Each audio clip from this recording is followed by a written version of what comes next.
Hi, my name is Peter Ingenito, and I have something called Aspergers Syndrome. Peter Ingenito is on the Aspergers Syndrome, a form of autism. He's also an aspiring filmmaker. His first film, titled Behind the Glasses, How I Learned to Overcome a Disability, Peter wants viewers to know that autism is not defined as helpless. Usually when some people are diagnosed with something, they think it's a really big deal, like it's something to be shameful about or it's something to be very different about. But honestly, for me, it's just, yes, I had to get special services, but as long as it didn't limit me like to stuff that I can do, like people don't stereotype me, oh, he's on the autistic spectrum, so he's not capable of doing certain things, or, you know, I've had situations where people would talk down to me if I'm a part of a special ed class, and you know, it's not the most comfortable feeling, but I wanted my story to be out there that I have Asperger's. It's just a diagnostic, and I'm a normal guy as well. There are some effects here and there that are noticeable and some not. At a very young age, everything seemed very uncomfortable to me. Certain noises, certain textures. I wasn't really a fan of being touched. Asperger's syndrome is on the higher functioning end of the autism spectrum. Symptoms can range from mild to severe. Peter was diagnosed at the age of 3. From the moment that he was born, we knew that there was something not quite right. He was the child in the nursery when he was born that was screaming at the top of his head. For the next 2 years, that screaming went on pretty much every day. Things like being swaddled in blankets. He didn't like loud noises. He didn't like lights. He didn't like food. It was quite an amazing situation, and he didn't like to sleep. He went 5 days at one point without even closing his eyes. So as the years went on, we knew that something was right, and I'm a psychiatric social worker.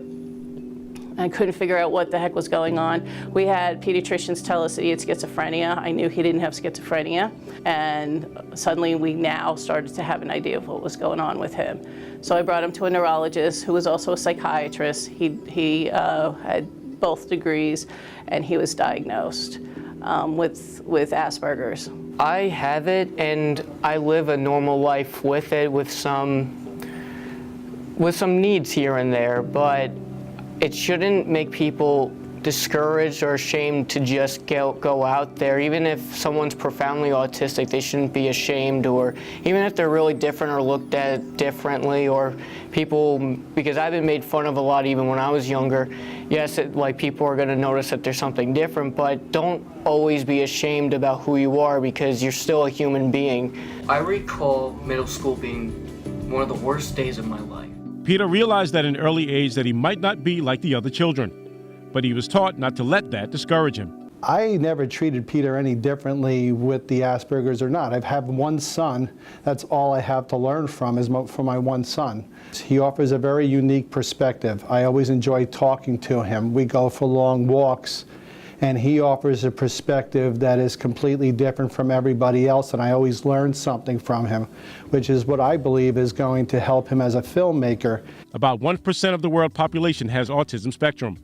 Prevalence in the United States is estimated at 1 in 53 births. If we actually used the raw footage, you wouldn't have actually heard it because the car was running. But filmmaking helps Peter to develop socially and address his challenges. Although Peter is adjusting, his future is still undetermined. He far surpassed every goal that we ever dreamed of for him, because when a parent is told that their child is on the autism spectrum, and it's no joke, they told us sheltered workshop and that he wouldn't graduate from high school, and to see him cross that stage and get awards.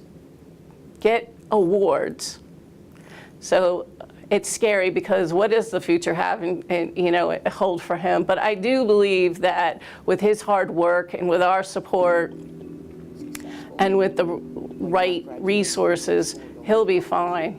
It's just amazing that I was able to defy these expectations.